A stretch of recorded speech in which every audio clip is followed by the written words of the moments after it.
Hello and welcome to Flipcast. I'm Brian. Got a different format today. Um, Brock and Jack from the Flip team are joining me. Brock, hello. Hello. Jack, Happy to be how's it here. going? How you doing? Good. Glad y'all are here. So we've done a couple of these where there were interviews, but today is going to be a little bit more of a rundown of what's going on in the NFT ecosystem or whatever else you guys have planned. We've had a lot going on with Flip. I'm actually not at home. If people are attentive enough to my normal surroundings, these are not those. So we've got a You don't usually have a product chalkboard? meetup happening. I don't usually have a chalkboard, but I feel like I Okay. should get one. I think it's a nice background. And there's a little bit of traffic here. So we're in uh, Lisbon for product meetup and trying to build the next cool thing that we get to talk about in a week or two. But there's been a lot going on in the ecosystem. We just launched Flip Points, which is really cool, and the giveaway where we're giving away a whole bunch of NFTs. Brock, do you have maybe we do a sub 60-minute, 60-second, not 60-minute. Yeah. Maybe do a sub 60-second flip shill, and then we'll go into the main stuff. Yeah, so just launched the flip points. So what we're looking at is pretty much now anybody, when you onboard onto Flip, you can come over in the menu to onboard to win NFTs. We got a sweepstakes going at the beginning of it here to kind of help also incentivize a little bit to go through all those steps. Everything you do on Flip, you get points. So whether that's transfer, trade, follow something, create a tax report, you name it, those points are then kind of kept in your profile. So you'll see your point total. And then you can go to the leaderboards, see how you stack up against all the other users that are kind of accruing points in today. And then you've got your referral ID where you can share that on socials, give yourself kind of even a bigger sum of points for sharing Flip there whenever people click through your link. So super exciting. Excited to kind of launch some of these giveaways. We've got, was it Jack, like 7 or 8 collections that we're partnering with for the giveaway to kind of launch this off. Yeah, 12 NFTs across 8 collections. Yeah, so that's going to go here for about 2 weeks. So 17th, I think, is the cutoff date, that Monday. And then we'll be just on that kind of phase 1. We'll share the winners across that week, and then you'll keep on getting more points just now going forward. So it's not like that cuts off at the end of the sweepstakes.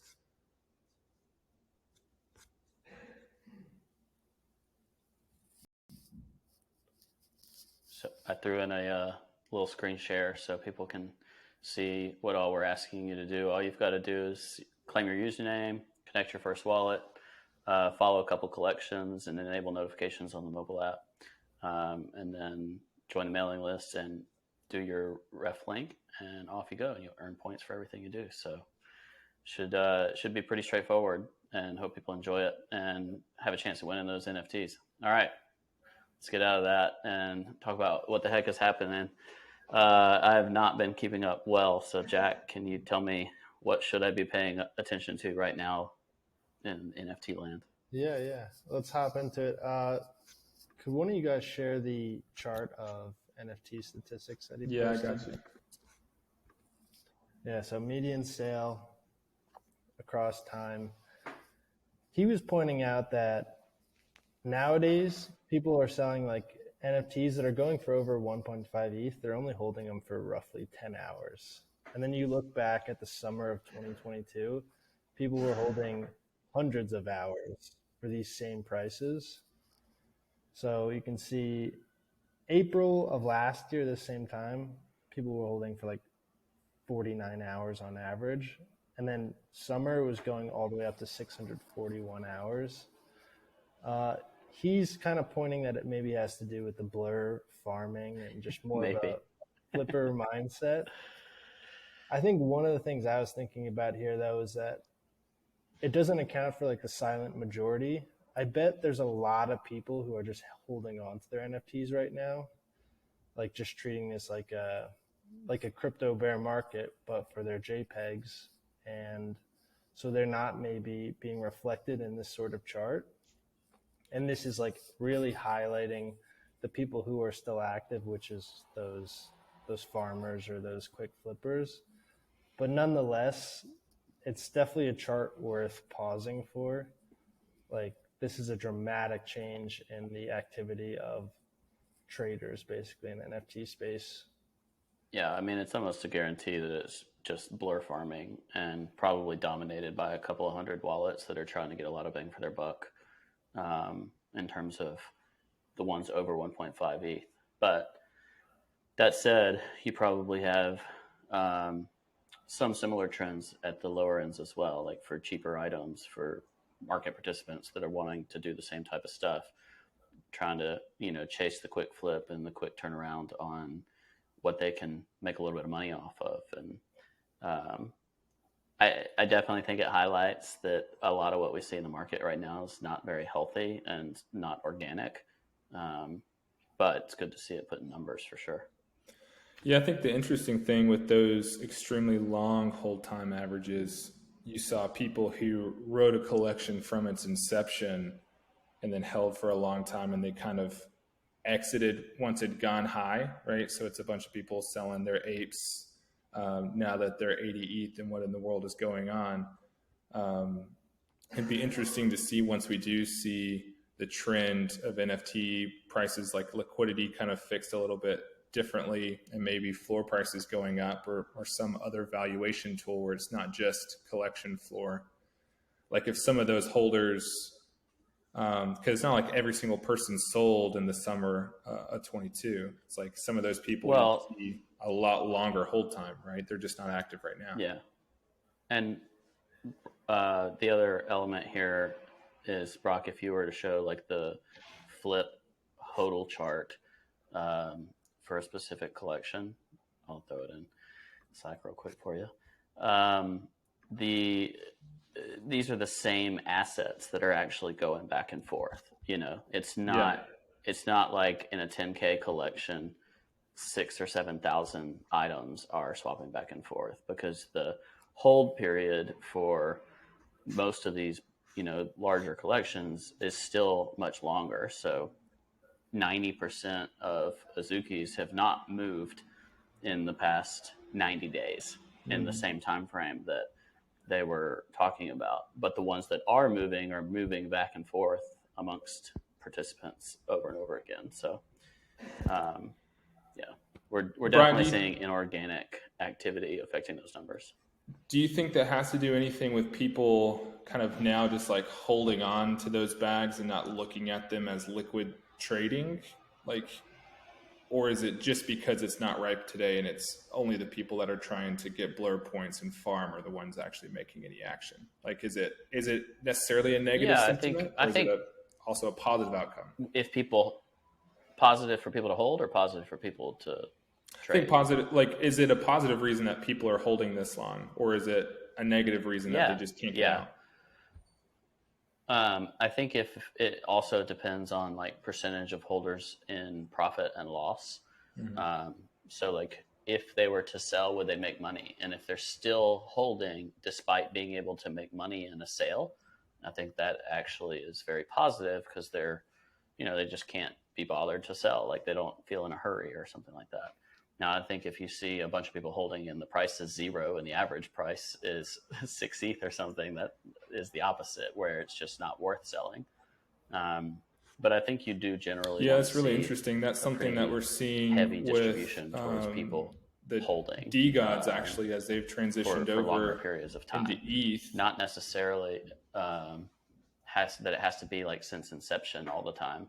Yeah. But definitely seeing people hold for like 90 plus days, as well as non-wash trading, as in the same asset going back and forth. Non-wash trading, not losing a lot of momentum. So if you have people holding and you also have organic volume staying steady, then I think that's a really good thing. Yeah. It kind of feels like people have settled into the collections that they're willing to hold for the next year or two until things pick up. And that's very healthy, I think. Yeah. They're not panicking or capitulating. Yeah, and that's where you're seeing more of those OTC trades, right? Is people aren't panicking; they're willing to kind of sit and look out for who's that ideal buyer and kind of value that I want to get out of it. We're hearing that a lot in the DeGods community as they've switched over to ETH, right? Trying to figure out what that buy sell trade looks like. Like you've seen a lot of the volume in their buy sell trade channel kind it's of die always down a good if little you can bit. shop Seeing a lot of floor, the but like NFT they're that trying to you figure out specifically how they want, anchor their price in not an ETH just like take ecosystem. whatever's there on the floor. Yeah, like I think that's interesting. How is a collection that's such a holder centric collection as they're trying to figure out new pricing on traits? Like how does that shake out in ETH in this ecosystem, right? When we're seeing people are just flipping, because those are more high value transactions that aren't necessarily just selling into blur bids. Yeah. What were you gonna say, Jack? I just feel like it's very collection dependent. Like some of these collections, people don't care about traits. For some of them, the lore or like the meme around specific traits didn't catch on. And I think specifically in the case of DeGods, they have to like recreate a lore around these traits. Maybe they need to go through a little trait rebirth where they say, all right, we have a fresh chance to revalue or reprice these traits, and we're going to see what actually emerges as being valuable now. Another thing that Punk 9059 brought up was how kind of a question of whether or not new trading patterns will emerge as DeGods goes from Solana to Ethereum in terms of like what number sounds right for it to be worth. So that'll be interesting to see if it gives people that psychological change in terms of what is low or high, like the difference between 100 Sol and 10 ETH or whatever those values are. And it's honestly the wild. Like unit buy? What was that, Jack? Isn't there a name for that, like unit bias? Like the reason why people like don't buy Bitcoin because they don't want to own 0.001, but they do want to own 10,000 Doge. Yeah. Well, that's a different type of unit bias, but there's also that's unit bias. Then there's round number bias. Oh, gotcha. Yeah. So another unit bias is like ordinals. People hear, oh, it's only 0.01 BTC, and you're like, that's not bad, or it's 0.1 BTC, and that's not bad. Well, 0.1 BTC is still like $2,800. That's a what 1.5 ETH plus floor. So it just kind of depends how you look at it, but yeah, both unit bias and round number bias play a big role, I think. Like for instance, I've long thought like, okay, Pudgy's got to go to a 10 ETH floor, which is totally just a round number bias of mine. It's not like some specific inherent value that they need to achieve. It's just, no, they need to be double digit ETH. That's all that matters. What's next, Jack? I think the last thing I had on that that DeGods conversation is sitting in the flip traits table, right? That's something that I've had for them in particular, like kind of as they've transitioned over into ETH. It's really interesting as you're trying to speculate on what traits actually kind of push through in this transition. Like you can see, like let's take Tracksuit in particular. You've got a floor of 9 ETH. And then it goes 9.5, 11, 14, 65, right? So there's like maybe even the Tech Godvest is a better example. You've got 10 ETH roughly, and then it jumps up to 15 by trait, 33. And so that's something that I found interesting is like as you jump in on some of these collections, if you do find yourself in a circle where you can sell by trait, like figuring out where there's some arbitrage there on people just capitulating because they're afraid of the floor cost, but then you've got hey, if one or two of these sell, then you've got kind of a 3-4 ETH jump in that floor by trait price.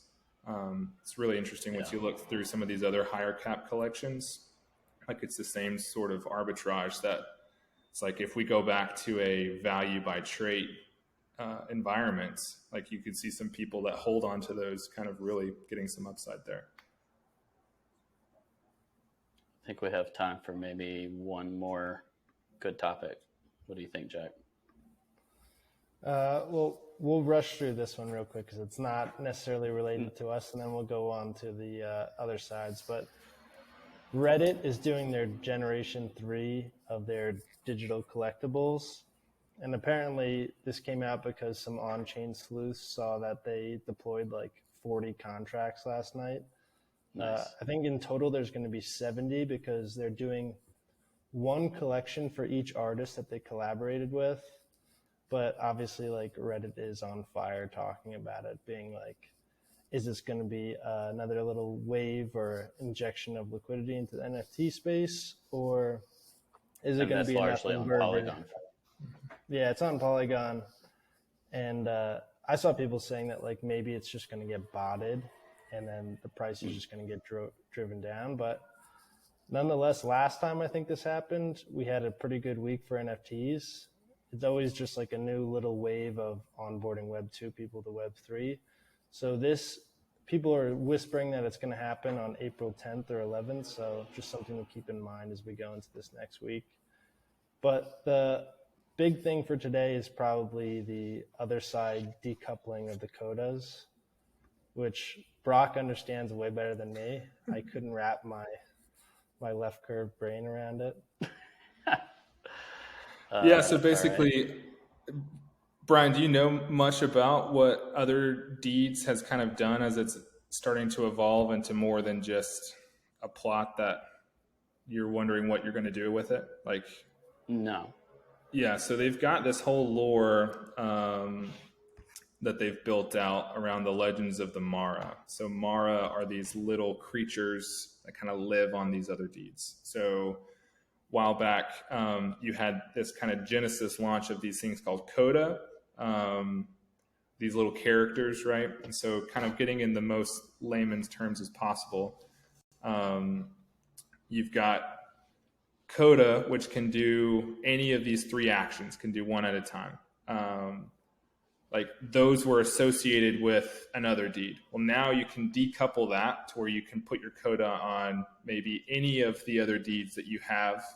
It makes it into kind of an expanded Otherdeed, which is basically the playable land, right? So in this game that they're coming out with. So once you decouple it, it gives you the Coda and it gives you the like kind of this decoupled land, this expanded land. That once they're continuing to flesh out the game, you will actually be kind of using in that gamification process. So you've got like this hunt farm mentality where it's like you've got like these three different actions that you can choose what you do with your guys. And everybody that has an Otherdeed, they get these things called vessels, where it's like if you didn't get a Coda, you still get to play by kind of choosing to open a vessel or let it be corrupted. Who knows what that's going to mean. But in those, you can kind of get a drop of like an individual, like they can't switch between the different actions, but they kind of get given like basically a trade of one of those three different actions you can do. Where it's looking like you're going to be maybe kind of gathering resources or stealing resources from Otherdeeds. So that's all kind of super fresh. They've got a frequently asked questions page on the site where like if you are a holder, but you're like, I hold these and I have no idea what I'm going to do with them. They kind of super clearly walk through all the details. But it seems like it's starting to get a little bit more traction on actual like functionality. So top left there, if you click Legends of Mara, it's going to pop out kind of, they've got a lore here that you can scroll through that's a little bit more cryptic. But if you go all the way to the bottom, you're going to see a learn more, which gives you like a very clean, like, I mean, Yuga Labs, they do it well, like a very clean, so click read the fact. It's going to show you everything you need to know, talk about what the difference between a Coda and a Mara is, what a Coda Mara is, right? So their language kind of gets a little confuddled there in the middle. What a vessel is, maybe hints at what happens if you don't open your vessel. So really interesting here because you're going to see the drop of a new kind of NFT game, it might feel like, from one of the biggest developers in the space. So So makes me super interested in Otherdeeds again. But yeah, it's still one of those, like, not a lot of people are buzzing about it because it's like, okay, what exactly is this? And there's no like launch date on like functionality. But I'm seeing already people showing they kind of really loving their vessel drops, and and the decoupling's been super easy for people too. Well, this fits squarely in the category of stuff that I don't have time to pay attention to, and I need flip blog posts to tell me what's up. So, Jack, if you could help me out with that. Okay. Gotcha. Yeah, they don't make it easy. There's a lot of moving pieces. But Yeah, I think it's also yeah. there's a thing there where Yuga, like, they kind of constantly have to ship this utility, very much like a game studio does. You know, you need new maps in the game, and you need new characters and new ecosystems, and then you need version 2 and all this stuff. So it's a really different type of NFT.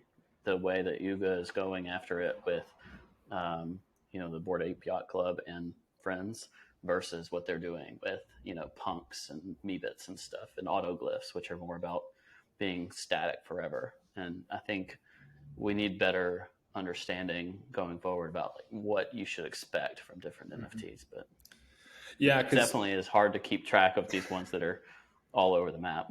Well, it's gonna you're gonna have now, I mean, potentially 3-4 collections birthed out of this Otherdeed where it started. Right now, you've got Codas, you've got Mara, you've got Vessels, you've got expanded Otherdeeds, and so there's a lot here for people to keep track of. But it also means there's a lot of opportunity for you to be able to get in to the ecosystem at maybe a lower price point than if you didn't have an appetite to go out and just buy another deed full stop. You can get in and maybe buy a Coda. Those are more expensive, maybe one of these Mara or a Vessel that has a lower price point. So it is an entrance place for people wanting to get into Yuga Labs until that starts to get kind of consolidated in some of these larger players.